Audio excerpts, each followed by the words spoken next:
आखिर क्यों किया था? कर्ण ने द्रौपदी के साथ संभोग। दर्शक बंधु, क्या आपने कभी सोचा है, एक व्यक्ति जिसे पूरी दुनिया दानवीर कहे, जो धर्म और युद्ध नीति का पालन करते करते स्वयं अपने प्राण तक त्याग दे, क्या वह इतना गिर सकता है कि किसी स्त्री का सम्मान भंग कर दे? और वह स्त्री जो युगों तक 5 पतियों की महारानी कहलाई, जो अग्नि से उत्पन्न हुई, जो स्वयं धर्मराज की धर्मपत्नी थी, क्या वह किसी और पुरुष के साथ, वह भी युद्ध के शत्रु पक्ष से, कोई ऐसा संबंध बना सकती है जो उसकी पूरी मर्यादा को तोड़ दे? यह प्रश्न जितना अकल्पनीय है उतना ही खतरनाक भी, क्योंकि यह केवल चरित्र का नहीं बल्कि पूरी संस्कृति का आकलन है।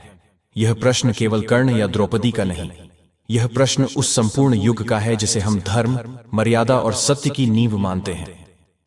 तो क्या वाकई कर्ण ने द्रौपदी के साथ कोई ऐसा संबंध बनाया था, या यह मात्र एक मिथक है जो किसी षड्यंत्र के तहत फैलाया गया, या फिर कोई ऐसा सच जो ग्रंथों के कोनों में दबा छिपा बैठा है, जिसे कोई स्वीकार करने को तैयार नहीं? क्यों इतने वर्षों बाद भी यह सवाल लोगों के मन में चुभता है? क्यों इसे लेकर सत्य को सामने लाना आज भी एक दुस्साहस माना जाता है?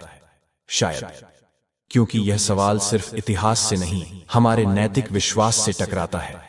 शायद इसीलिए क्योंकि यह केवल एक व्यक्ति की गलती नहीं बल्कि पूरी व्यवस्था के ढांढने का संकेत है। पर सत्य तो सत्य होता है और वही सामने लाना है।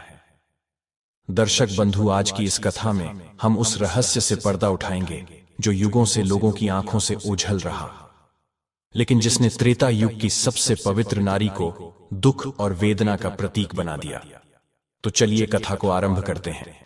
लेकिन आगे बढ़ने से पहले आपको बता दें कि गरुड़ पुराण में स्पष्ट कहा गया है कि कथा हो या सीख, अगर बीच में छोड़ दिया जाता है तो वह पाप की श्रेणी में आता है। तो आपसे निवेदन है कि वीडियो को अंत तक पूरा देखें, और अगर आप एक सच्चे सनातनी हैं तो वीडियो को लाइक करके चैनल को सब्सक्राइब जरूर कर लें। तो चलिए कथा शुरू करते हैं। टीकमगढ़ राज्य के राजा का एक बेटा हुआ था जिसका नाम था सिद्धार्थ। राजकुमार सिद्धार्थ का एक नियम था, वे अपने साथ एक सेवक को लेकर भेष बदलकर रात में नगर में घूमा करते थे और नगर में घटने वाली समस्त घटनाओं को देखकर उन पर मनन किया करते थे। राजकुमार सिद्धार्थ के पिता बहुत वृद्ध हो चुके थे, इसीलिए एक दिन उनकी मृत्यु हो जाती है। उसके बाद राजकुमार सिद्धार्थ को ही वहां का राजा बनाया जाता है। राजा बनने के बाद भी राजकुमार ने अपने नगर में घूमना बंद नहीं किया। हाँ, इतना जरूर था, पहले उनके साथ एक सेवक रहता था, अब वे अपने साथ एक मंत्री को रखते थे। एक दिन राजकुमार सिद्धार्थ और उनके मंत्री भेष बदलकर नगर में घूम रहे थे। जब वे एक गली से होकर गुजर रहे थे तो उन्हें घर के अंदर से कुछ स्त्रियों के बोलने बतलाने की आवाज आती है। राजा और मंत्री दरवाजे से सटकर खड़े हो जाते हैं और अंदर झांक कर देखते हैं तो उन्होंने देखा कि 3 सुंदर सुंदर युवतियां आपस में बात कर रही थीं। बातों से लग रहा था वे तीनों आपस में बहनें हैं। वे तीनों अपनी अपनी पसंद के बारे में बातचीत कर रही थीं। बड़ी बहन कहती है, बहनों, मुझे तो स्वादिष्ट भोजन खाने का बड़ा शौक है। मैं तो अपना विवाह किसी राजा के रसोइये से कराऊंगी जिससे मुझे स्वादिष्ट भोजन खाने को मिलता रहे। तब मझली वाली कहती है, हे बहनों, मैं तो अपना विवाह किसी राजा के बड़े अधिकारी से करना चाहती हूं। अगर मेरा विवाह राजा के मंत्री से हो जाए, सेनापति से हो जाए या कोतवाल से हो जाए तो मैं अपने आप को बहुत धन्य समझूंगी। छोटी बहन उनकी बातें सुनकर चुपचाप बैठी रही। तब उन दोनों बहनों ने अपनी छोटी बहन से पूछा, बहन, तुम चुपचाप कैसी बैठी हो? तुम भी अपनी बताओ। तो छोटी बहन कहने लगी, बहनों, मेरा काम नौकर चाकर से नहीं चलेगा। मैं तो अपना विवाह राजा से करूंगी ताकि तुम दोनों के पतियों पर मैं हुक्म चला सकूं। और मैं इतना चाहती हूं कि राजा से मेरे एक ऐसा बेटा पैदा हो जो हंसे तो फूल झड़े, रोए तो आंखों से मोती टपके, जिसके एक ओर के केश सोने के हों तो दूसरी ओर के चांदी के। बस ऐसा मेरा सपना है। छोटी बहन की बात सुनकर वे दोनों बहनें ठठाकर हंसने लगीं और कहने लगीं, बहन, तू तो हमेशा पागलों की तरह बात करती है। तीनों बहनों की बातचीत राजा और मंत्री द्वार पर खड़े होकर सुन रहे थे। तीनों की बात सुनकर राजा को बड़ा आश्चर्य हुआ। राजा ने मंत्री से कहा, मंत्री जी, इस घर को अच्छी तरह से पहचान लो और कल सुबह इन तीनों बहनों को दरबार में बुलवाओ। मुझे इनसे कुछ पूछना है। मित्रों, राजा की आज्ञा का पालन हुआ। अगले दिन मंत्री ने तीनों बहनों को राजा के दरबार में बुला लिया। राजा ने देखा कि उन तीनों में से जो सबसे छोटी बहन थी, जो कह रही थी कि मैं राजा से ब्याह करूंगी, वह बहुत सुंदर थी। राजा उसकी सुंदरता पर मुग्ध हो जाता है। उसके बाद राजा ने उन तीनों से पूछा, कल रात आप अपने घर में क्या बात कर रही थीं? सच सच बताना। तुम तीनों की बातचीत कल मैंने अपने कानों से सुनी थी। अगर तुमने गलत बोलने की कोशिश की तो तुम्हें राजकीय दंड दिया जाएगा। अब वे बातें तो उन स्त्रियों के बीच की बातें थीं, उन्हें भला वे राजा के सामने कैसे जाहिर करती? राजा ने जब उस रात की बातों के बारे में पूछा तो वे तीनों शर्मा गईं। लज्जा के कारण उनकी जुबान बंद हो गई। राजा के पूछने पर उन्होंने कहा कि हमें कुछ याद नहीं है कि हमने क्या कहा था। राजा ने कहा, आप सब कुछ छोड़कर हमें फिर से वही बातें बताइए और हम तुम्हारी इच्छाओं को पूरा करने का प्रयास करेंगे। इस प्रकार मजबूर होकर के उन तीनों ने रात में हुई बातचीत को राजा के सामने कह सुनाया। तीनों की बातें सुनकर राजा बहुत प्रसन्न हुआ। उसने तुरंत अपने रसोइयों को दरबार में बुलाया और इन तीनों में से जो बड़ी बहन थी, उसका हाथ उस रसोइये के हाथ में दे दिया और कहा, रसोइये, आज से यह तुम्हारी पत्नी है और आज से तुम्हारा यह धर्म है कि तुम इसे स्वादिष्ट भोजन बनाकर खिलाओगे। उसके बाद राजा ने अपना एक मंत्री बुलाया और मझली बहन का हाथ उसके हाथ में दे दिया। छोटी बहन से कहा, तुम्हारी यह इच्छा थी कि तुम्हारा विवाह किसी राजा से हो, सो मैं यहां का राजा हूं। तुम्हें मैं अपनी पत्नी के रूप में स्वीकार करता हूं। यह सुनकर के छोटी बहन बहुत प्रसन्न हुई। राजा ने आदेश कर दिया कि अभी इसी समय मेरे विवाह की तैयारी शुरू की जाए। राजा तो उठकर चला गया। उसके बाद राजा के जितने भी कर्मचारी थे, वे सब शादी की तैयारी में जुट जाते हैं। उधर उन तीनों बहनों के विवाह की तैयारी होने लगी। छोटी बहन का विवाह बड़ी धूमधाम के साथ वहां के राजा से हो गया। बड़ी वाली का विवाह उसी रसोइये से हो गया और बीच वाली का विवाह वहां के एक मंत्री से हो जाता है। तीनों बहनें अपने अपने पतियों के पास रहने लगीं। छोटी बहन को रानी बनाकर राजा के महलों में पहुंचा दिया गया। मित्रों, यह देखकर उन दोनों बहनों को छोटी वाली रानी के भाग्य से जलन होने लगी। वे दोनों जब इकट्ठी होती थीं, तो इस तरह सोचती थीं, हे बहन, छोटी वाली तो सचमुच रानी बन गई और हम अपनी इच्छा का वर पाकर भी उसकी नौकरानी बनकर रह गई हैं। हमारी छोटी बहन इतनी कौन सी हूर की परी है जो उसको राजा ने अपनी रानी बना लिया। मझली वाली कहने लगी, बहन, बुरा तो मुझे भी लग रहा है। राजा ने उसमें ऐसा क्या देख लिया जो उससे शादी कर ली?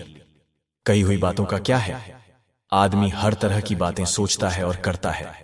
मेरी समझ से तो छोटी वाली नहीं, बल्कि तुम रानी बनने के योग्य थीं। बड़ी ने कहा, मुझे भी यह देखकर आश्चर्य होता है कि राजा की अक्ल पर क्या पत्थर पड़ गए थे जो उसे पसंद कर लिया। उससे तो तुम 100 गुना अच्छी थीं। मित्रों, इस प्रकार वे दोनों बहनें एक दूसरे को कोसने लगीं और एक दूसरे की बुराई करके अपने दिल को तसल्ली देने लगीं। लेकिन कई बार डाह इतनी प्रबल हो जाती थी कि मन में विचार आता था, हम उसकी बड़ी बहन होकर भी उसके नौकर चाकर की पत्नी हैं और वह हमसे छोटी होकर भी हम पर हुक्म बजाती है। हम और हमारे पति उसके एक इशारे पर नाचने लगते हैं। इस तरह की बातें कर करके दोनों दिन रात अपनी छाती को जलाती रहती थीं। कई बार सोचती थीं कि उसे खत्म कर दिया जाए या राजा की नजरों में उसे गिरा दिया जाए, तभी हमारे मन को शांति मिलेगी। वे दिन रात इसी उपाय में लगी रहती थीं। वे जब भी अपनी बहन से मिलने जाती थीं, तो अपनी हैसियत का ख्याल नहीं करती थीं, बल्कि वह अपनी बहनों से इस तरह मिलती थीं कि उन्हें ऐसा न लगे कि वह उन्हें नीचा दिखा रही है। लेकिन छोटी बहन अपनी दोनों बहनों से बहुत प्रेम करती थी। सभी लोग जानते थे कि दोनों नौकरों की पत्नियां हैं और उसकी बहन रानी है। मित्रों, कुछ महीनों के बाद रानी को गर्भ ठहर जाता है। ये खबर पाकर राजा को बड़ी खुशी होती है। इधर छोटी वाली बहन से मिलने में दोनों बहनें भी पहुंच जाती हैं और कहती हैं, बहन, इस बात की बड़ी खुशी हुई है कि तुम मां बनने वाली हो। अब तो हम दोनों बहनें ही बच्चे के जन्म तक तुम्हारी देखभाल करेंगी। रानी ने कहा, इससे अच्छी बात हमारे लिए और क्या हो सकती है। तुम मेरी बड़ी बहनें हो, मेरी मां के समान हो। तुमसे बढ़कर भला मेरी देखभाल कौन कर सकता है? तुम अपने पतियों के द्वारा यह आवेदन राजा के सामने पेश कर दो। आशा है कि वे इसे स्वीकार कर लेंगे। मित्रों, उन्होंने अपने पतियों के द्वारा राजा से आवेदन किया। राजा ने कहा, ठीक है, यह बात हम रानी से पूछकर ही आपको बताएंगे। राजा ने अपनी रानी से पूछा तो वह खुशी खुशी तैयार हो गई। अब तो राजा ने उन दोनों बहनों के लिए रानी के पास रहने और उसकी देखरेख करने की अनुमति दे दी। वे दोनों बहनें रानी के पास महल के अंदर रहने लगी। अब उन्हें अपनी दुष्टता का प्रदर्शन करने का पूरा मौका मिल गया था। बच्चे का जन्म होने का समय आता है तो उन्होंने सारी दास दासियों को वहां से हटा दिया। इधर रानी ने एक बहुत ही सुंदर पुत्र को जन्म दिया। पुत्र को देखकर उन दोनों बहनों की जलन और भी चौगुनी हो गई। चुपचाप उन दोनों ने उस बच्चे को महल के बाहर ले जाकर एक कंबल में लपेटकर एक लकड़ी के संदूक में रखकर नदी में बहा दिया और वहां से एक मरा हुआ कुत्ते का बच्चा उठाकर रानी के पास लाकर रख देती है और महल की सभी दास दासियों को बताया कि रानी ने एक मरे हुए कुत्ते के बच्चे को जन्म दिया है। यह बात सुनकर सभी हैरान रह जाते हैं। इधर राजा को जब यह मालूम हुआ तो वह भी क्रोध से लाल पीला हो जाता है। राजा कहने लगा कि ऐसी स्त्री का मैं क्या करूंगा जो कुत्ते के बच्चों को जन्म देने वाली है। मैं तो इस रानी को मरवा दूंगा। राजा को ऐसा कहते देखकर मंत्री ने उसे समझा बुझाकर शांत किया। इधर वह संदूक नहर में बहता हुआ जाने लगा।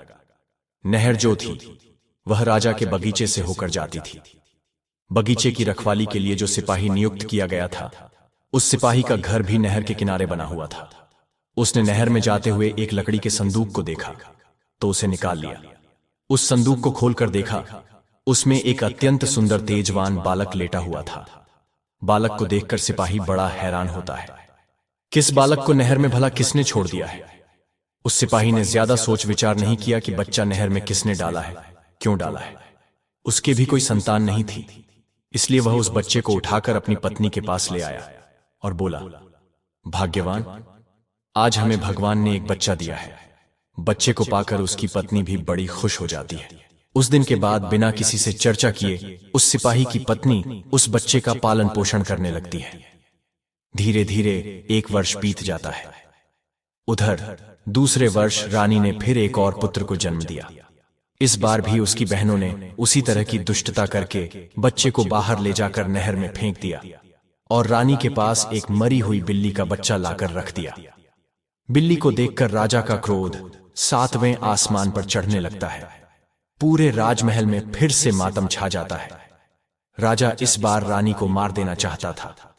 राजा को अत्यंत क्रोधित देखकर मंत्री ने फिर उसे समझाया और रानी को मारने से बचा लिया। अब धीरे धीरे राजा और राजमहल के लोगों की नजरों में रानी के लिए सम्मान कम होता जा रहा था। मित्रों, आपको बता दें कि इस बार वह नहर में बहता हुआ बच्चा उसी सिपाही को मिल जाता है। उसने दूसरा बच्चा भी ले जाकर अपनी पत्नी को दे दिया और उसे अपने बच्चे की तरह पालने लगा। कुछ दिनों बाद रानी ने एक और बच्चे को जन्म दिया। इस बार रानी ने एक बेटी को जन्म दिया था, लेकिन उस रानी की दुष्ट बहनों ने उस बेटी को भी पहले की तरह उठाकर नहर में फेंक दिया। वह बेटी भी उसी माली के हाथ लगती है और अपनी बच्ची की तरह उसका भी पालन करने लगते हैं। इधर राजा अपना क्रोध इस बार नहीं रोक पाया, क्योंकि रानी की दुष्ट बहनों ने रानी के पास एक मरी हुई छछूंदर को रख दिया था। राजा सोचने लगा कि इस रानी की वजह से तो हमारे पूरे नगर में बदनामी हो गई है। सब लोग यही कह रहे हैं कि रानी तो कुत्ते बिल्लियों को पैदा करती है। लगता है कोई कुल कलंकिनी राजा के घर में आ गई है। अब तो मैं इसको बिल्कुल नहीं छोड़ूंगा। इधर राजा की मनसा को भली भांति समझने के बाद में उस मंत्री ने हाथ पांव जोड़कर निवेदन करके रानी को मारने से बचा लिया। मंत्री ने कहा, महाराज, इसमें रानी का क्या दोष है? इसे जान से मारने के बाद भी आपके घर में बेटा बेटी नहीं हो जाएंगे। इसीलिए उचित यही होगा कि आप रानी को मारने की बजाय रानी के पास जाना छोड़ दें। राजा ने कहा, मंत्री जी, अगर तुम कहते हो तो मैं रानी को जान से नहीं मारूंगा, लेकिन मैं इसको सजा जरूर दूंगा, और ऐसी सजा दूंगा जो मृत्यु दंड से भी बढ़कर कष्टदायक होगी। इस बार सजा के बारे में मैं तुम्हारी कोई बात नहीं सुनूंगा। इस बार राजा ने एक चौराहे पर एक जेल नुमा महल बनवाया। उसमें एक लकड़ी का पिंजरा रखा हुआ था। उसी पिंजरे में रानी को बंद करवा दिया। राजा ने यह आदेश करवा दिया कि इस चौराहे से जो भी निकल कर जाएगा वह रानी के ऊपर थूक कर जाएगा, और जो व्यक्ति ऐसा नहीं करेगा उसे भी ऐसी ही कठोर सजा दी जाएगी जो इस रानी को दी जा रही है। राजा का यह फरमान मंत्री को बहुत बुरा लगा। मंत्री सोचने लगा कि इस सजा के योग्य तो इस रानी की दोनों बहनें हैं। बेचारी निर्दोष रानी अब तो बिना किए की सजा पाने लगी। उधर रानी के वे तीनों बच्चे उस माली के घर में पलकर बड़े हो रहे थे। माली ने उनकी शिक्षा दीक्षा कराई। धीरे धीरे वे सभी विद्याओं में पारंगत हो गए। इधर धीरे धीरे तीनों बच्चे सयाने होते हैं। उधर उस माली और माली की पत्नी की कुछ दिनों बाद मृत्यु हो जाती है। उनके मरने पर उनका अंतिम संस्कार करके तीनों भाई बहन मिलकर उस घर में रहने लगे। दोनों भाइयों को राजा के यहां नौकरी भी मिल जाती है, परंतु उनकी कभी राजा से भेंट नहीं हो पाई थी। एक दिन दोनों भाई शिकार खेलने को जाते हैं। उनकी बहन घर में अकेली थी, सिर्फ उसकी 2 दासियां उसके साथ थीं। उसी समय वहां एक बड़ी मां आती है और उसे कहती हैं, बेटी, मैं तुम्हारे यहां कुछ समय के लिए ठहरना चाहती हूं। लड़की ने तुरंत अनुमति दे दी। लड़की ने बूढ़ी मां को भोजन कराया, उनकी खूब सेवा की, अपने घर के आसपास सुंदर बाग बगीचे को और तालाब को दिखाया। वहां का सुंदर वातावरण देखकर बूढ़ी मां का भी हृदय खुशी से गदगद हो गया। लड़की ने पूछा, अम्मा, मेरे महल और बाग के बारे में तुम्हारी क्या राय है? क्या कोई और चीज की कमी है जो यहां होनी चाहिए? बुढ़िया ने कहा, बेटी, यह प्रश्न मुझसे न करो तो अच्छा है। मैं कहूंगी तो तुम कहोगी कि यह 2 टके की बुढ़िया मेरे महल और बाग में नुक्स निकालने आ गई। लड़की ने जोर देकर कहा, मैं ऐसा कुछ नहीं कहूंगी। तुम जो कुछ भी कमी इसमें समझती हो वह मुझे बताओ, मैं उसे पूरा करने की कोशिश करूंगी। तब बुढ़िया ने कहा, बेटी, यह सब कुछ तो तुम्हारा ठीक है, किंतु मेरी समझ में यहां पर 3 चीजें और आ जाएं तो संसार में तुम्हारा बाग सबसे सुंदर हो जाएगा, लेकिन उनका मिलना बहुत कठिन है। वो 3 चीजें क्या हैं? ध्यान देकर सुनो। एक तो है बुलबुल, जो मनुष्य की तरह बोलती है।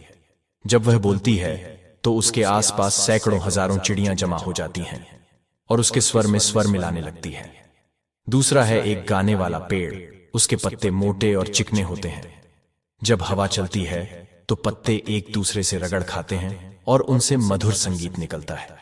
उस संगीत को हर सुनने वाला मुग्ध हो जाता है। और तीसरी वस्तु है सुनहरा पानी।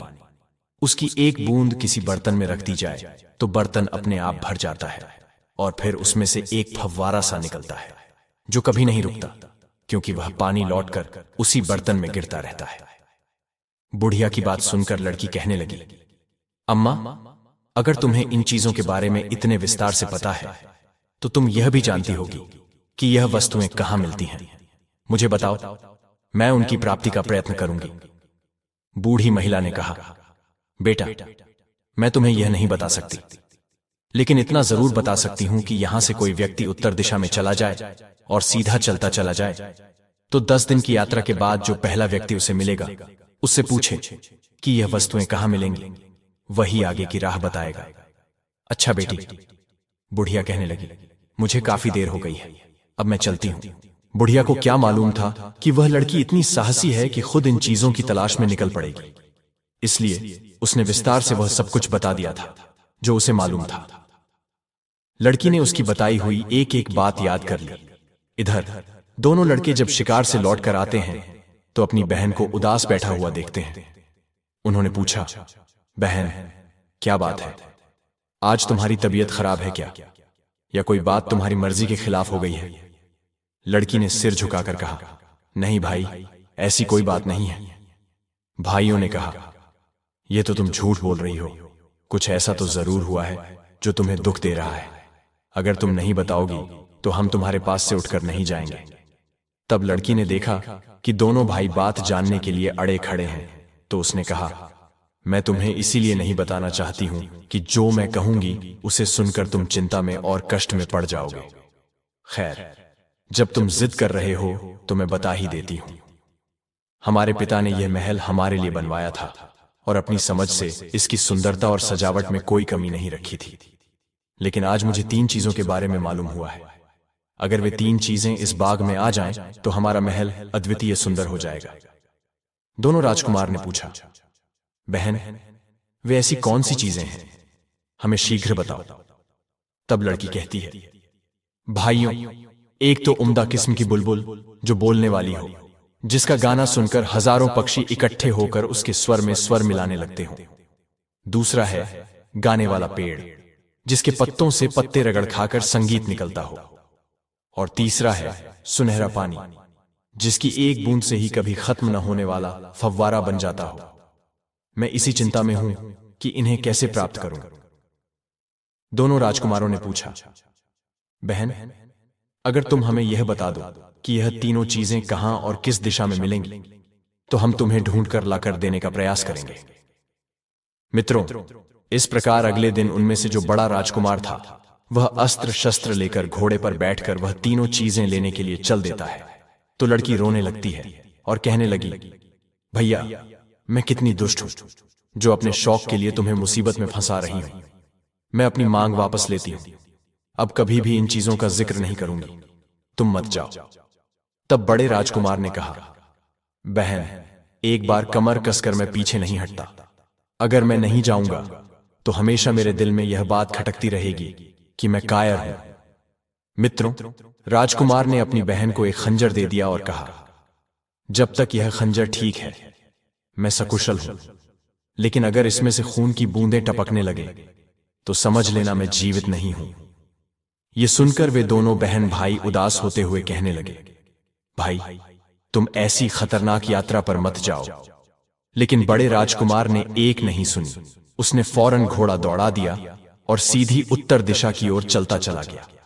चलते चलते उसने 20 दिन का सफर तय कर लिया। तभी उसे एक अजीब सा दृश्य दिखाई दिया। उसने देखा कि एक झोपड़ी सी बनी हुई थी।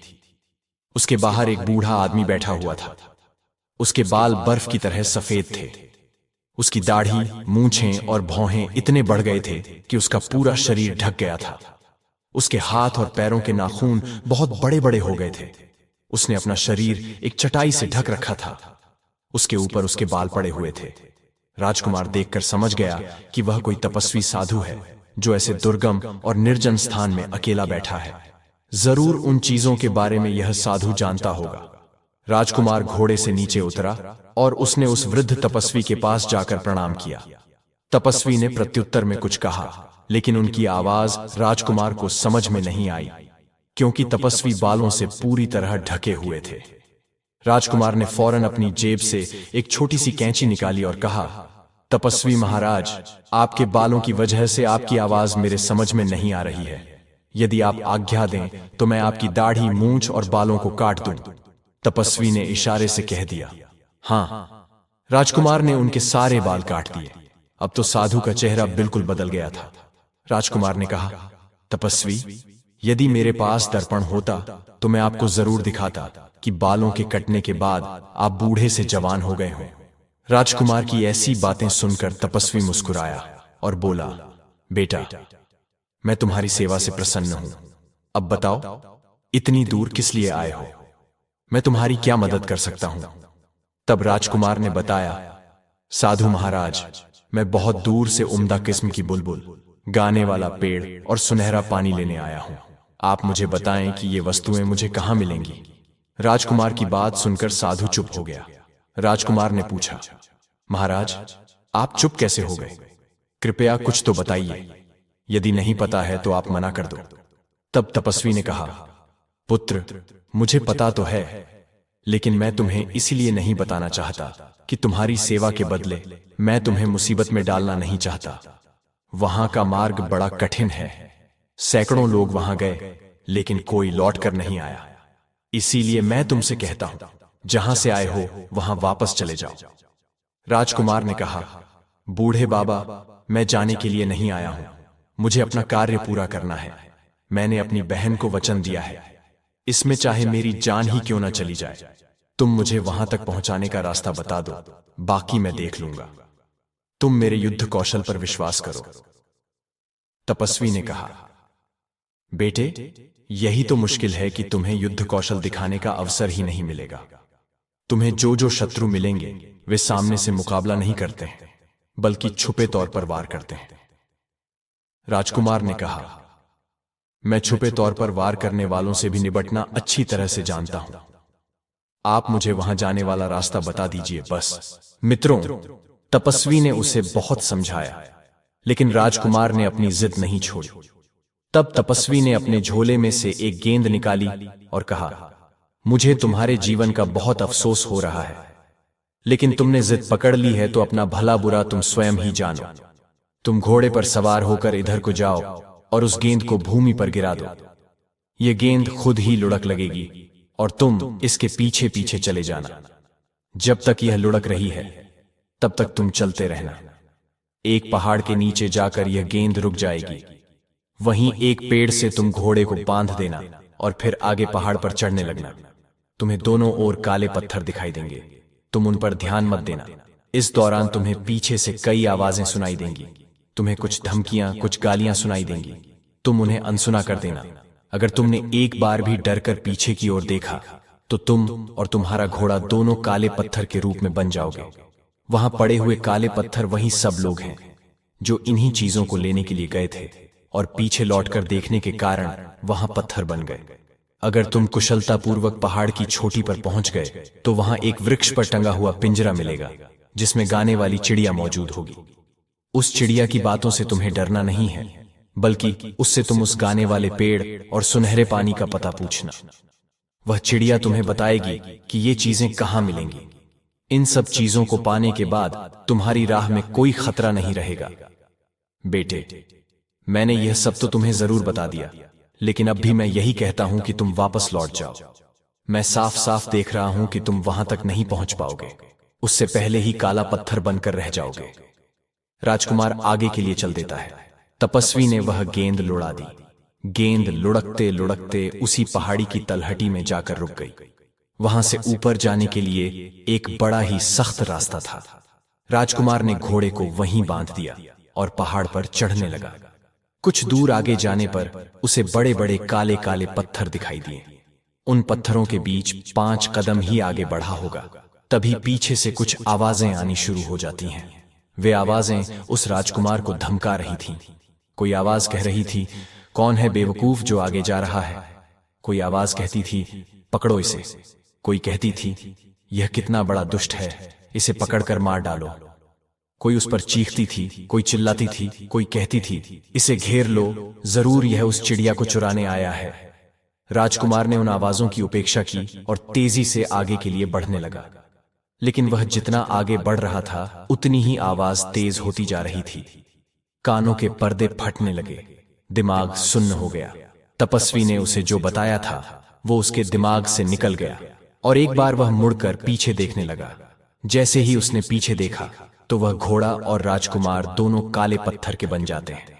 इधर अपनी बहन को राजकुमार जो खंजर देकर गया था कि मेरी मृत्यु होने पर इस खंजर से खून टपकने लगेगा, राजकुमारी उस खंजर को रोजाना म्यान से निकाल कर देखती थी। लेकिन उधर जैसे ही राजकुमार काला पत्थर बना वैसे ही उसे खंजर से खून टपकने लगा। यह देखकर राजकुमारी जोर जोर से रोने लगी, सिर पटक पटक कर कहने लगी, हाय भैया, मेरी नादानी से तुम्हारी जान चली गई। न जाने किस मनहूस घड़ी में वह कमबख्त बुढ़िया यहां आई थी। वह न यहां आती और न मैं इस झंझट में पड़ती। मैंने उसके साथ अच्छा व्यवहार किया, लेकिन उसने मुझे लालच में डाल दिया। हे भगवान, तू मेरे भैया को जिंदा घर लौटा दे, चाहे मेरी मौत भेज दे। भैया ना रहे तो मैं चिड़िया और पेड़ और उस पानी का क्या करूंगी। मुझे कुछ नहीं चाहिए, मुझे सिर्फ मेरा भाई चाहिए। लड़की को रोता देखकर उसका दूसरा भाई भी रोने लगता है और कहने लगा, बहन, अब रोने धोने से कोई फायदा नहीं। मैं जो कहता हूं तुम वो करो। मैं पता लगाऊंगा कि भैया किस प्राकृतिक कारण से मरे, या किसी शत्रु ने उन्हें घेर कर मारा है। किसी ने उन्हें मारा होगा तो मैं उसे जिंदा नहीं छोड़ूंगा। भैया की मौत का बदला जरूर लूंगा। बहन ने अपने उस दूसरे भाई को बहुत समझाया और उसे रोकने का प्रयास किया, मगर वह भी नहीं रुका। बहन बोली, मैंने एक भाई तो खो दिया है, दूसरे को मौत के मुंह में नहीं जाने दूंगी। बड़े भैया तुमसे कोई कम बहादुर नहीं था, लेकिन फिर भी वह मुसीबत में पड़ गए। वह तो मुझे अपनी कुशलता का हाल जानने के लिए खंजर भी देकर गए थे। तुम्हारा हाल मुझे कैसे पता चलेगा? तब दूसरे राजकुमार ने अपनी बहन को एक मोतियों की माला दी। उसने कहा, देखो बहन, इस माला के सारे मोती अलग अलग हैं। जिस दिन इनके मोती एक दूसरे से चिपक जाएंगे तो समझ लेना कि मैं दुनिया में नहीं हूं। ऐसा कहकर के दूसरा राजकुमार भी घोड़े पर बैठकर चल देता है और 20 दिन की यात्रा करके वह उन्हीं आर्शी के पास पहुंच जाता है। आर्शी को प्रणाम करके उसने पूछा, आप मुझे बता सकते हैं कि बोलने वाली चिड़िया, गाने वाला पेड़ और सुनहरा पानी कहां मिलेगा? तपस्वी ने कहा, बेटा, वह राह तो बड़ी खतरनाक है। तुम वहां जाने की बात छोड़ दो और घर वापस लौट जाओ। वहां अभी तक जितने भी लोग गए हैं कोई भी लौटकर नहीं आया है। कुछ दिन पहले एक नौजवान आया था, देखने में बिल्कुल तुम्हारे जैसा था। मैंने उसे भी बहुत समझाया, वह भी नहीं माना और वह भी अभी तक लौटकर नहीं आया है। तब राजकुमार ने जवाब दिया, वह मेरा बड़ा भाई था और यह मैं जानता हूं कि अब जीवित नहीं है, लेकिन मैं यह नहीं जानता कि वह कैसे मरा है। किसी प्राकृतिक कारण से मरा है या किसी दुश्मन ने उसे घेर कर मारा है। तब वह सिद्ध तपस्वी कहता है, मैं तुम्हें बताता हूं, बहुत से आदमी मेरी चेतावनी के बावजूद भी उस रास्ते पर चले जाते हैं और काले पत्थर बन जाते हैं। तुम्हारे भाई के साथ भी यही हुआ है। तुम मेरी बात मानो और घर लौट जाओ, वरना तुम भी काले पत्थर बनकर रह जाओगे। लड़के ने कहा, तपस्वी जी, अब मैं तो बहुत आगे निकल आया हूं, पीछे लौटने के बारे में मैं नहीं सोच सकता। आप मुझे रास्ता बताइए। तपस्वी ने कहा, बेटा, अगर तुम जिद करते हो तो जाओ, इस गेंद के पीछे पीछे चले जाओ, ये गेंद तुम्हें मंजिल तक पहुंचा देगी। इतना कहकर तपस्वी ने वह गेंद लुढ़ा दी। वह गेंद उस राजकुमार को रास्ता बताती हुई लुढ़कती चली जा रही थी। राजकुमार उसके पीछे पीछे चलता गया। कुछ देर चलने के बाद वह गेंद एक पहाड़ की तलहटी में जाकर रुक गई। दूसरे राजकुमार ने घोड़ा वहीं पर छोड़ा और उस पहाड़ी के ऊपर चढ़ने लगा। 2-4 कदम ऊपर चढ़ा होगा कि उसने सुना कि पीछे से कोई डांट कर कह रहा है, अबे बदमाश, अरे बदतमीज, तू कहां चला जा रहा है? रुक जा कमबख्त, मैं तुझे सजा देता हूं। गाली सुनकर के दूसरे राजकुमार को क्रोध आ जाता है। उसका खून खोल उठता है। वह उस तपस्वी द्वारा बताई गई चेतावनी को भूल गया। उसने म्यान से तलवार खींच ली और पलटकर देखा कि गाली देने वाले के टुकड़े टुकड़े कर डाले, किंतु पीछे देखते ही वह काले पत्थर के रूप में बदल जाता है और उसका घोड़ा भी काला पत्थर का बन जाता है। मित्रों, उधर राजकुमारी ने जब उस माला को देखा जिसे राजकुमार देकर गया था, वह माला उसने अपने गले में पहन रखी थी। उसने देखा कि माला के सारे मोती एक दूसरे से चिपक गए हैं। यह देखकर लड़की जोर जोर से चीख पड़ी। वह समझ गई कि उसका दूसरा भाई भी अब दुनिया में नहीं है। भाई के गम में वह बुरी तरह से रोने लगी और रोते रोते बेहोश हो जाती है। जब होश आता है तो उसने निश्चय किया कि मेरे ही कारण मेरे दोनों भाई मौत के मुंह में चले गए। मैं भी अब जीकर क्या करूंगी? मित्रों, वह लड़की भी सारी विद्याओं में निपुण थी। शस्त्र चलाना, घुड़सवारी करना, तलवारबाजी, तीरंदाजी, सभी हुनर उसे अच्छी तरह आते थे। अब तो लड़की घोड़े पर सवार होकर स्वयं अपने भाइयों की खोज में निकल पड़ी। 20 दिन चलने के बाद वह उसी साधु के पास आती है और तपस्वी को प्रणाम करके पूछने लगी, हे तपस्वी महाराज, मुझे बोलने वाली चिड़िया, गाने वाला पेड़ और सुनहरा पानी चाहिए। बताइए, यह कहां मिलेगा? तब साधु ने कहा, बेटी, तुम एक लड़की हो और तुम्हारे लिए अच्छा यही होगा कि तुम अपनी इच्छाओं पर संयम रखो और जिन चीजों का विचार तुम मन में लेकर आई हो, उन चीजों को भूलकर तुम वापस लौट जाओ। वह राह बहुत कठिन है। लड़की ने अपनी मंशा जाहिर की, तपस्वी जी, अब मैं वापस नहीं जा सकती। कृपया मुझे विस्तार से बताइए कि उस रास्ते में क्या क्या खतरे पड़ेंगे, ताकि मैं उनसे निपटने की पहले से तैयारी कर सकूं। साधु ने लड़की को पूरी बात बता दी। साधु ने कहा, बेटी, खतरा सिर्फ तब तक है जब तक तुम पहाड़ की चोटी पर न पहुंच जाओ। पहाड़ की चोटी पर पहुंचते ही तुम्हें वहां बोलने वाली चिड़िया मिल जाएगी और वही चिड़िया तुम्हें उस पेड़ और सुनहरे पानी के बारे में बताएगी। तुम्हें इतना ध्यान रखना है कि पहाड़ पर चढ़ते समय पीछे से सुनाई देने वाले कटु शब्द और गालियों को तुम्हें अनसुना करते हुए आगे बढ़ना है। वहां जो काले पत्थर मिलेंगे वे सब वही लोग हैं जिन्होंने उन गालियों को बर्दाश्त नहीं किया है। कुछ समय पहले 2 नौजवान भी आए थे, वे भी शायद उन्हीं पत्थरों के ढेर में पड़े होंगे। लड़की ने कहा, महाराज, वे मेरे भाई थे, लड़की ने कहा, इसका मतलब वे शब्द किसी का कुछ नहीं बिगाड़ सकते यदि उन्हें अनसुना करते हुए आगे बढ़ा जाए। तो लड़की ने क्या किया? अपने कानों में रुई लगा ली। तपस्वी ने वही गेंद लुढ़ा दी।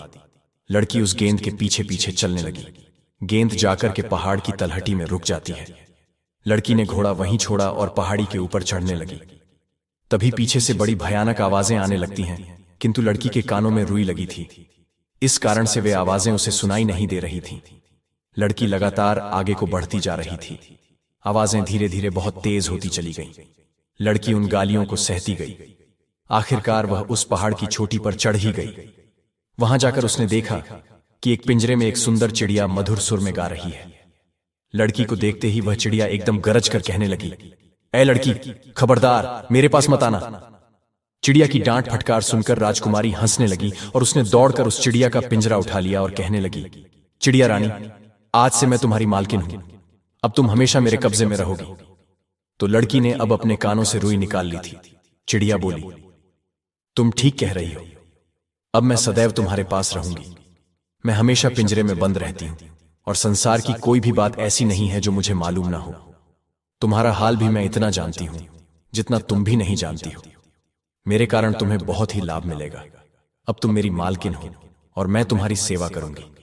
इस समय तुम मुझे बताओ कि मुझसे क्या चाहती हो। चिड़िया की बातें सुनकर लड़की बहुत प्रसन्न होती है। राजकुमारी ने कहा, मुझे अपने भाइयों के पत्थर बनने का बड़ा दुख है। खैर, ये बातें मैं तुमसे बाद में करूंगी। पहले मुझे यह बताओ कि मुझे गाने वाला पेड़ और सुनहरा पानी कहां मिलेगा। मित्रों, चिड़िया ने जो रास्ता बताया, राजकुमारी चलकर उस स्थान पर पहुंची। वहां एक सुनहरे पानी का कुंड था। लड़की ने एक चांदी की सराय में उस पानी को भर लिया। फिर उसने चिड़िया से गाने वाले पेड़ के बारे में पूछा तो चिड़िया ने कहा, तुम्हारे पीछे की ओर जो बड़ा सा जंगल है, इसी में वह गाने वाला पेड़ मिलेगा। वहां पहुंचकर तुम्हें खुद पता चल जाएगा कि वह पेड़ कौन सा है, क्योंकि उस पेड़ से संगीत निकलता होगा। राजकुमारी ने कहा, यह तो ठीक है, लेकिन मैं उस पेड़ को उखाड़ कर लाऊंगी कैसे? चिड़िया बोली, पेड़ नहीं उखाड़ना है, तुम सिर्फ उस पेड़ की एक टहनी तोड़कर ले आना। जब तुम अपनी वाटिका में उस टहनी को लगाओगी तो कुछ ही समय में वह टहनी पूरे वृक्ष के रूप में बदल जाएगी। उस चिड़िया के बताए अनुसार राजकुमारी उस जंगल में पहुंच जाती है और वहां से गाने वाले पेड़ की टहनी तोड़कर अपने पास लेती है। राजकुमारी को अब तीनों चीजें प्राप्त हो चुकी थी, लेकिन उसे अपने भाइयों का सबसे ज्यादा ख्याल अपने दिमाग में बना हुआ था। उसने चिड़िया से पूछा, चिड़िया रानी, मेरे दोनों भाई रास्ते में काले पत्थर बने पड़े हैं, क्या मैं उन्हें फिर से जीवित कर सकती हूं? मैं तो यह भी नहीं जानती कि उन काले पत्थरों में मेरे भाई कौन से हैं। चिड़िया ने कहा, तुम इस सराय में जो सुनहरा जल लेकर आई हो, एक एक बूंद उन शिलाखंडों पर डालते जाना। तुम्हारे भाई और घोड़े सब फिर से जीवित हो जाएंगे। चिड़िया की बातें सुनकर राजकुमारी प्रसन्न हो गई और पिंजरा, सुराही और टहनी लेकर पहाड़ से उतरने लगी। जहां जहां उसे काले पत्थर दिखाई दिए, उसने उन पर एक एक बूंद सुनहरा जल छिड़क दिया, जिससे जितने लोग पत्थर के बन गए थे, घोड़े सहित सब अपने असली रूप में आ जाते हैं। उन्हीं पत्थरों के बीच उसके दोनों भाई भी पड़े थे। भाइयों को जीवित देखकर राजकुमारी एकदम उनसे लिपट कर रोने लगी, कहने लगी, भाइयों, मुझे चिड़िया, पानी और पेड़ की टहनी मिल गई है। इनसे मिलने से ही तुम फिर से जीवित हो पाए हो, और यहां पड़े जितने भी काले पत्थर थे, मैंने सबको जीवित कर दिया है। मित्रों, वे सब राजा, राजकुमार, राजकुमारियां और राजकुमारी का धन्यवाद करने लगे कि तुमने हमें जीवन दिया है। हम आजीवन तुम्हारे आभारी रहेंगे और तुम्हारी आज्ञा का पालन करेंगे। राजकुमारी बोली, मैंने तुम लोगों पर कोई एहसान नहीं किया है। मैं अपने भाइयों को जिंदा करना चाहती थी। उसमें अगर तुम्हारा भी लाभ हो गया तो यह तो बड़ी खुशी की बात है। अब तुम लोग अपने अपने निवास स्थानों के लिए चले जाओ। मित्रों, इधर राजकुमारी और उसके दोनों भाई अपने अपने घोड़े पर सवार होते हैं। दोनों राजकुमारों ने एक एक चीज ले ली। एक ने पानी की सुराही ले ली, तो दूसरे ने गाने वाला पेड़, और राजकुमारी ने चिड़िया का पिंजरा ले लिया। बाकी जितने भी लोगों को राजकुमारी ने जीवन दान दिया था, वे सब उनके पीछे पीछे चलने लगे। राजकुमारी और दोनों राजकुमार जब तपस्वी साधु की कुटिया पर उनका धन्यवाद करने के लिए आए तो साधु अपनी कुटिया से गायब हो चुके थे। वह तपस्वी इतने ही काम के लिए वहां मुद्दतों से बैठा हुआ था। उन्हीं तपस्वी साधु की सहायता से आज राजकुमारी को तीनों चीजें प्राप्त हुई थीं। राजकुमारी अपने दोनों भाइयों के साथ अपने घर पर आ जाती है और उसके मकान के सामने जो उसके बगीचे का हिस्सा था, राजकुमारी ने उसी भाग में बोलने वाली चिड़िया के पिंजरे को लटका दिया।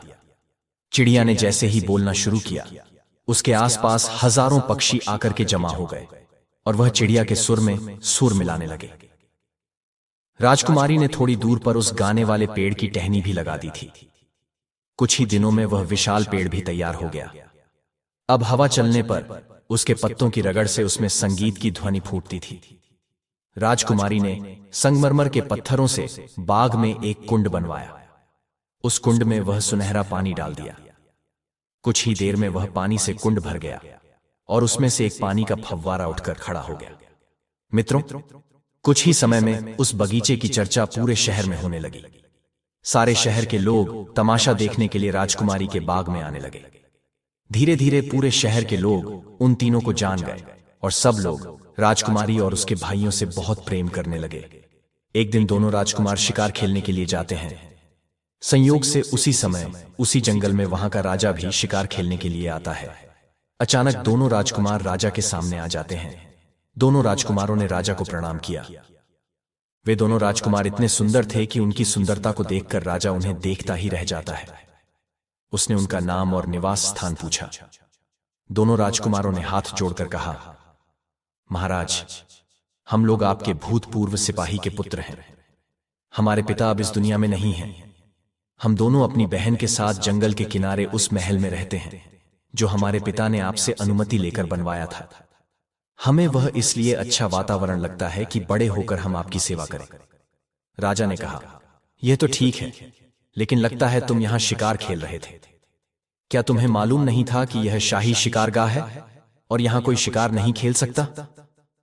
दोनों राजकुमारों ने निवेदन किया, क्षमा करें महाराज, हमारे पिता की असमय मौत हो गई है। हमारा निर्देशक कोई नहीं है, इसलिए हम लोगों का ज्ञान अधूरा है और अन्य नौजवानों की तरह हमसे भी भूल हो जाती है। मित्रों, राजकुमारों की विनय भरी बातें सुनकर राजा मुस्कुरा जाता है। कहने लगा, पुत्रों, क्या तुम्हें शिकार खेलना आता भी है या नहीं? दोनों ने जवाब दिया, हाँ महाराज, हमें शिकार खेलना अच्छी तरह से आता है। आप हमें अवसर देकर तो देखें। तब राजा ने कहा, ठीक है, हम तुम्हें अवसर देते हैं, तुम हमें शिकार खेलकर दिखाओ। मित्रों, दोनों राजकुमारों ने थोड़ी ही देर में एक शेर और एक रीछ का शिकार करके राजा के सामने लाकर रख दिया। राजा उन दोनों राजकुमारों की वीरता देखकर बहुत खुश होता है और कहने लगा, हे पुत्रों, मैं तुम्हें तुम्हारी वीरता से अलग नहीं करना चाहता, इसलिए मैं चाहता हूं कि तुम लोग मेरे साथ महल में चलो, मेरे साथ भोजन करो। राजकुमारों ने कहा, महाराज, इस समय हम आपके साथ नहीं चल सकते, हम इस उद्दंडता के लिए क्षमा चाहते हैं। राजा ने आश्चर्य से पूछा, क्यों नहीं चल सकते? तो उन्होंने बताया, हमारी एक बहन है, हम तीनों जो भी करते हैं तीनों की सलाह लेकर करते हैं। हम अपनी बहन की सलाह लेकर ही आपके यहां आ सकेंगे। राजा ने कहा, मुझे इस बात की बड़ी खुशी है कि तुम भाई बहन एक दूसरे की सलाह से काम करते हो। ठीक है, आज तुम अपने घर जाओ और अपनी बहन से पूछकर कल तुम इसी जगह पर हमें आकर मिलना। इस प्रकार दोनों राजकुमार राजा से आज्ञा लेकर अपने घर चले आते हैं, लेकिन वे उस घटना के बारे में बातचीत करना अपनी बहन से भूल गए। अगले दिन जब वे फिर उसी जंगल में शिकार खेलने गए तो राजा ने फिर पूछा, तुमने अपनी बहन से सलाह ली या नहीं? राजा के पूछने पर वे दोनों घबरा जाते हैं और एक दूसरे की ओर देखने लगे। उन्होंने कहा, महाराज, हमसे भूल हो गई, हम इस बात की चर्चा करना भूल गए। राजा ने कहा, कोई बात नहीं, आज नहीं तो कल पूछ लेना। दोनों राजकुमार अपने घर आते हैं और अपनी बहन से कहते हैं, बहन, आज हम शिकार खेलने गए थे तो हमें यहाँ का राजा मिला था और राजा ने हम दोनों को अपने महल में भोजन पर बुलाया है। राजकुमारी ने कहा, यह तो तुम्हारे लिए सौभाग्य की बात है, लेकिन रुको। राजा, योगी, अग्नि, जल, इनकी उलटी रीत, इनसे बचकर चालियो, थोड़ी पालियो प्रीत। मैं उस बोलने वाली चिड़िया से पहले पूछ लूं कि राजा का निमंत्रण हमें स्वीकार करना चाहिए या नहीं। राजकुमारी फौरन चिड़िया का पिंजरा लेकर अपने कमरे में आई और पूछने लगी, चिड़िया रानी, तुम्हें तो सारी बातें पता हैं, तुमसे कोई बात नहीं छुपी है और तुम्हारी सलाह हमेशा सही होती है। मुझे तुमसे एक सलाह लेनी है। मेरे दोनों भाइयों को राजा ने अपने यहां भोजन पर बुलाया है, बताओ तुम्हारी इसमें क्या राय है। चिड़िया ने कहा, मालकिन, तुम्हारे भाइयों को राजा की आज्ञा जरूर माननी चाहिए। राजा पूरे राज्य का मालिक होता है, उनका मेहमान बनने में इन दोनों को किसी प्रकार की कोई हानि नहीं होगी। वे शौक से जाएं, लेकिन दोनों राजकुमार राजा को भी अपने घर भोजन का निमंत्रण देकर जरूर आएं। राजकुमारी ने पूछा, हे चिड़िया, मुझे एक बात और बताओ। मेरे भाइयों के निमंत्रण पर अगर राजा हमारे घर आएगा तो क्या मुझे राजा के सामने निकलना चाहिए या नहीं। चिड़िया ने कहा, इसमें कोई हर्ज नहीं है। राजा हर बात में अपनी प्रजा के लिए पिता के समान होता है और पिता के सामने जाने में किसी भी तरह की झिझक नहीं होनी चाहिए। चिड़िया से पूछने के बाद राजकुमारी ने अपने दोनों भाइयों को राजा के निमंत्रण पर जाने का आदेश दे दिया। दोनों राजकुमार जाकर उसी जंगल में राजा से मिलते हैं और बोले, महाराज, हमें आपका निमंत्रण स्वीकार है, लेकिन हम आपका निमंत्रण तभी स्वीकार करेंगे जब आप भी हमारा निमंत्रण स्वीकार करेंगे। मित्रों, इस प्रकार राजा उन दोनों राजकुमारों को अपने महल में बुलाकर ले जाता है और उनकी खूब अच्छे से खातिरदारी करता है। राजा ने उनकी इतनी अच्छी सेवा की कि कई दरबारी और सरदारों को ईर्ष्या तक होने लगी। राजा के सभी कर्मचारियों को इस बात पर बड़ा ही आश्चर्य हो रहा था। सब लोग यह सोचकर हैरान थे कि किन अपरिचितों का इतना सम्मान क्यों हो रहा है। दोनों राजकुमारों के रंग रूप, आचार व्यवहार से सभी प्रभावित थे। उनमें आपस में बातें होती थीं कि राजा ने जिस रानी को पिंजरे में कैद कर रखा है, अगर उसके पेट से बच्चा पैदा होता तो आज इतने ही बड़े बालकों के रूप में होता। मित्रों, इधर जब राजा महल में आता है तो भोजन का समय हो जाता है। दास दासियों ने सोने के पात्रों में भोजन परोसा। राजा ने उन दोनों कुमारों को भोजन करने के लिए बैठने को कहा। दोनों राजकुमार बड़े ही संस्कारी थे। राजा ने उनकी कई तरह से परीक्षा लेकर देख लिया, लेकिन वे हर परीक्षा में खरे उतरे। राजा सोचने लगा, ऐसी कुशाग्र बुद्धि के वीर शहजादे अगर मेरे होते तो कितना अच्छा होता। उनके प्रति राजा का आकर्षण बढ़ता जा रहा था। भोजन के बाद राजा उन्हें अपने मनोरंजन के कक्ष में लेकर जाता है और काफी देर तक उनसे बातें करता है। उनकी बातें सुनने से उसका जी नहीं भर रहा था। राजा ने गायन विद्या और वादन आरंभ करने का आदेश दिया। अपने काल के सर्वश्रेष्ठ गायक और वादक को वहां उपस्थित कराया और उन्होंने अपनी श्रेष्ठ कला का प्रदर्शन किया। फिर नाच गाने का इंतजाम किया। नृत्यांगना ने मनमोहक नृत्य दिखाकर सभी को प्रसन्न कर दिया। नाटककार ने नाटक किए। यह कार्यक्रम कई घंटों तक चलता रहा। उसके बाद जब संध्या होने को आई, तब दोनों कुमारों ने राजा से अपने घर जाने की आज्ञा मांगी और कहा, महाराज, अब आप भी हम दोनों गरीबों की कुटिया में पधारकर हम पर कृपा करें। राजा ने उनका निमंत्रण स्वीकार कर लिया और बोला, मुझे तुम्हारे यहां आकर प्रसन्नता होगी। मैं तुम्हारी बहन से जरूर मिलना चाहूंगा। इस प्रकार दोनों राजकुमार अपने घर चले आते हैं। घर आकर उन्होंने अपनी बहन को बताया कि राजा ने सबके समक्ष हमारा बड़ा सत्कार किया और यह भी वादा किया कि कल शिकार से लौटकर वह हमारे घर जरूर आएंगे। अब हमें राजा के योग्य उत्तम भोजन की व्यवस्था करनी होगी। राजकुमारी ने कहा, तुम चिंता मत करो, मैं बोलने वाली चिड़िया से सलाह लेकर सारा प्रबंध कर दूंगी। फिर वह चिड़िया का पिंजरा अपने कमरे में लेकर जाती है। उसने चिड़िया को पूरा हाल बताया तो चिड़िया ने कहा, मालकिन, यह तो बड़े सौभाग्य की बात है कि राजा साहब तुम्हारे घर आ रहे हैं। तुम उनके स्वागत सत्कार का जो भी प्रबंध कर सको वह उत्तम ही होना चाहिए, किंतु मेरे कहने से तुम एक विशेष भोजन बनाओ। तुम खीर का गाढ़ा बनाना और उसके ऊपर मेवा की तरह जगह जगह मोतियों को बिछा देना। राजकुमारी बोली, यह कैसा व्यंजन हुआ? यह तो हंसों के बारे में सुना था कि वे मोती खाते हैं, पर राजा मोती खाएगा, यह समझ में नहीं आया। फिर इतने मोती मिलेंगे कहां? चिड़िया ने कहा, उसकी तुम चिंता मत करो। तुम्हारे बगीचे की पूर्व दिशा में एक पेड़ खड़ा है। उसी पेड़ की जड़ में, उस पेड़ की जड़ को तुम खुदवाओ तो उससे ढेर सारे मोती मिल जाएंगे। चिड़िया के कहे अनुसार 2 नौकरों को लेकर राजकुमारी ने उस पेड़ की जड़ को खुदवाया, तो उस पेड़ की जड़ में एक सोने का संदूक निकला, जिसमें तरह तरह के आभूषण और सुंदर मोती भरे हुए थे। राजकुमारी यह देखकर बहुत खुश होती है। अब उसे चिड़िया पर बहुत अधिक विश्वास हो गया था। इधर राजकुमारी ने मकान की ऐसी सफाई कराई कि मकान चमकने लगा। समय पर दोनों राजकुमार बढ़िया कपड़े पहनकर घोड़ों पर सवार होते हैं और शाही शिकारगाह में पहुंच जाते हैं। शिकारगाह में कुछ देर तक उन्होंने राजा के साथ रहकर शिकार खेला, किंतु उस रोज गर्मी अधिक थी, धूप बहुत तेज पड़ रही थी।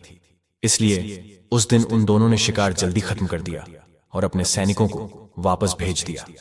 राजा अपने दोनों सैनिकों के साथ उन कुमारों के घर आता है। उधर जब राजा उनके द्वार पर आया तो राजकुमारी ने हाथ जोड़कर राजा को प्रणाम किया। राजकुमारों ने बताया कि यह हमारी बहन है। राजा ने राजकुमारी के सिर पर हाथ रख दिया और वह राजकुमारी की सुंदर सूरत को काफी देर तक निहारता रहा। राजकुमारी की सूरत को देखकर राजा को कुछ याद सा आ रहा था कि उसकी सूरत जरूर किसी से मिलती जुलती है, मगर वह समझ नहीं पा रहा था कि उसकी सूरत किससे मिलती है। उसके बाद राजकुमारी राजा को अपने घर के अंदर बुलाकर ले जाती है और अपने घर के प्रत्येक हिस्से को, बाग बगीचे को राजा को दिखाती है। राजा ने पूरा भवन देखकर कहा, तुमने अपने महल की सजावट और रख रखाव बहुत अच्छे ढंग से किया है, अब मुझे अपना बाग भी दिखाओ। कोई आदमी मुझसे तुम्हारे बाग की बहुत तारीफ कर रहा था। यह बाग तुम्हारे पिता के द्वारा लगाया हुआ था। राजा बाग को गौर से देखने लगता है। उस बाग में सब कुछ तो सुंदर था, लेकिन उस बाग के बीच में जो फव्वारा था, राजा की नजर उसी पर जम गई। उस फव्वारे का सुनहरा पानी काफी ऊंचाई तक उछल रहा था। राजा ने पास में जाकर देखा तो हैरान रह गया। तब तक उसे एक पेड़ से बहुत सुंदर संगीत की धुन सुनाई देने लगी। राजा कहने लगा, लगता है इन्होंने अपने बगीचे में गाने बजाने वालों का भी इंतजाम कर रखा है, क्योंकि बाग से बड़े ही सुंदर संगीत की धुन आ रही है। तो राजा ने उनसे पूछा, क्या सचमुच तुमने गाने बजाने वालों का अपने बाग में प्रबंध कर रखा है? राजकुमारी हंसकर कहने लगी, महाराज, यहां कोई गवैया नहीं है। हमारे बगीचे में एक पेड़ है जिसके पत्तों की रगड़ से संगीत निकलता है। मित्रों, राजा उसे देखकर हक्का बक्का रह जाता है। वास्तव में पेड़ से संगीत निकल रहा था। राजा ने कहा, यह तो बड़ी अजीब चीज है। इनके जैसी चीजें तो मैं कल्पना भी नहीं कर सकता। तुमने यह कहां से पाई? राजकुमारी ने कहा, महाराज, यह मत पूछिए कि हमने कहां से पाई हैं। इन्हें मौत के मुंह से निकालकर हम लाए हैं। राजकुमारी ने राजा से कहा, मेरे पास एक और अजीब चीज है जिसे आप अवश्य देखें। वह एक चिड़िया है जो आदमी की तरह बोलती है, और जब यह गाती है तो सारे पक्षी जमा हो जाते हैं और इसके सुर में सुर मिलाते हैं। राजा उस चिड़िया को बड़े ही गौर से देखने लगा। जब वह चिड़िया को देखता है तो फिर उसे बीती हुई बातें याद आने लगती हैं। फिर उस चिड़िया ने कहानी उस राजा को सुनाई जो पहले बीत चुकी थी। राजा वह बातें सुनकर अपना सिर पकड़ लेता है और कहता है, ये सारी बातें तो हमें रानी की बहनों ने बताई थीं, जो रानी की सगी बहनें थीं, क्योंकि वे उसकी शुभ चिंतक थीं। तब चिड़िया ने कहा, सरकार, यही तो भूल हुई है आपसे कि आपने उन्हें शुभ चिंतक समझा। जब से उन्होंने देखा कि वे नौकरों से ब्याही गई हैं और छोटी बहन राजरानी बन गई है, तो जल जल कर मरी जा रही थीं। उन दुष्टों ने इस बात का भी ख्याल नहीं किया कि रानी ने शादी के बाद भी उनसे बहनों जैसा प्रेम रखा था। रानी को मृत्यु दंड दिलाने के लिए उन्होंने 3-3 बार सफेद झूठ बोला है। वह तो भला हो उस मंत्री का जिसके कारण रानी की जान बची है। रानी के प्रति अपने दुर्व्यवहार को याद करके राजा की आंखों में आंसू आ गए। चिड़िया फिर बोली, सरकार, अपने सामने बैठे इन तीनों बच्चों को गौर से देखिए। ये तीनों बच्चे, बिल्ली का बच्चा और अन्य, जिन्हें आपकी रानी ने जन्म दिया था। रानी की दुर्दशा उनकी बहनों के कारण हुई है।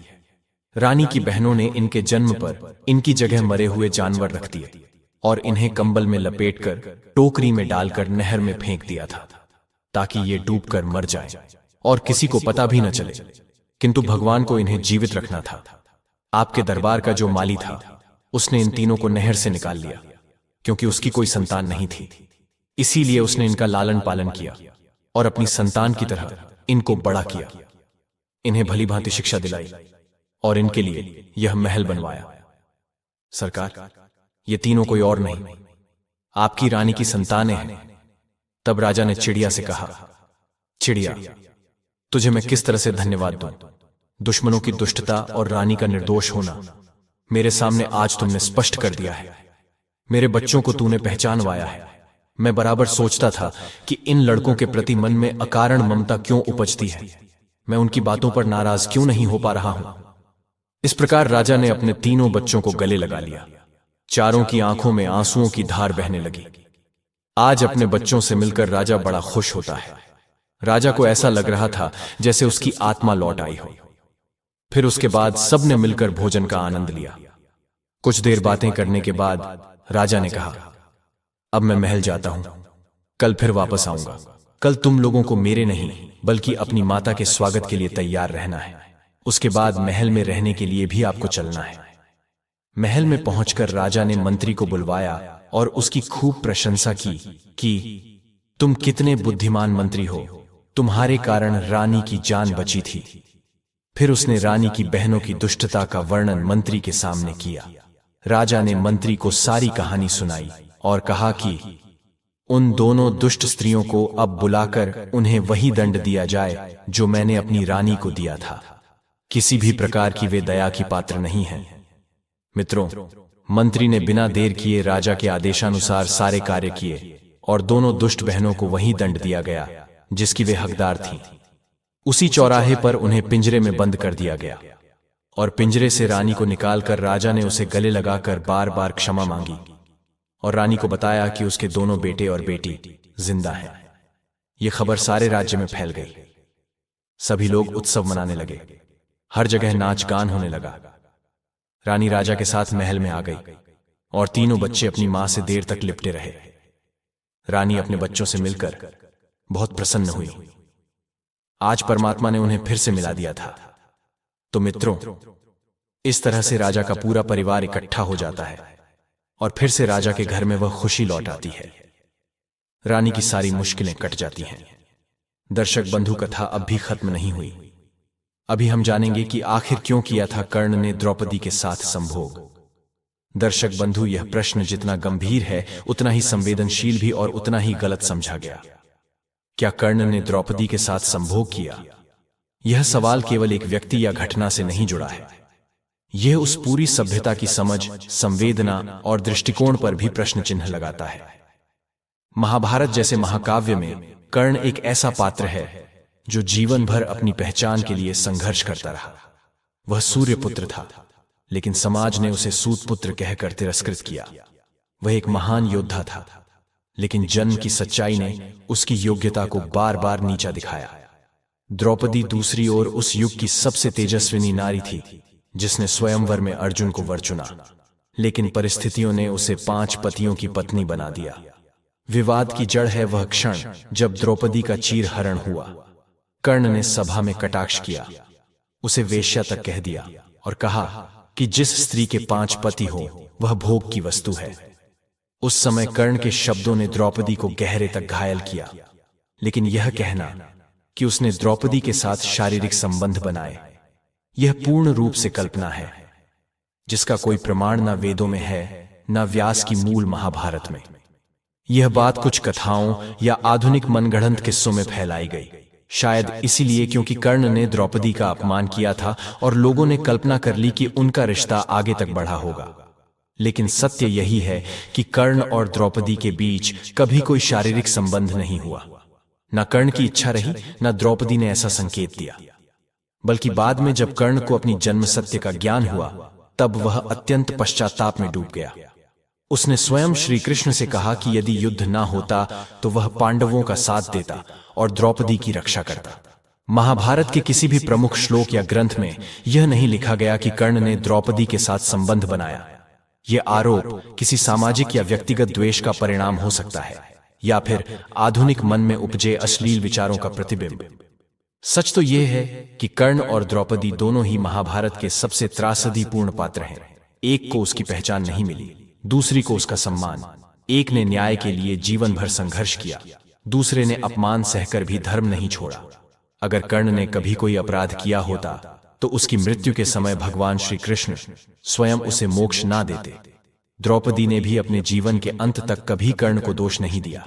यह स्वयं इस बात का प्रमाण है कि जो बात कही जाती है वह केवल भ्रम है, कोई यथार्थ नहीं। तो हे दर्शक, जहां तक सत्य की बात है वह शब्दों में नहीं चरित्र में दिखता है। और कर्ण का चरित्र भले ही विवादित हो, लेकिन वह पतित नहीं था। और द्रौपदी की गरिमा भले ही बार बार परखी गई हो, पर वह कभी कलंकित नहीं हुई। यदि ऐसे ही सत्य और रहस्य को आप उजागर होते देखना चाहते हैं तो हमारे चैनल को जरूर सब्सक्राइब करें, जहां हम इतिहास से झूठ का पर्दा हटाकर सत्य की आंखों में आंखें डालकर बात करते हैं। जय श्री राम, जय धन्यवाद।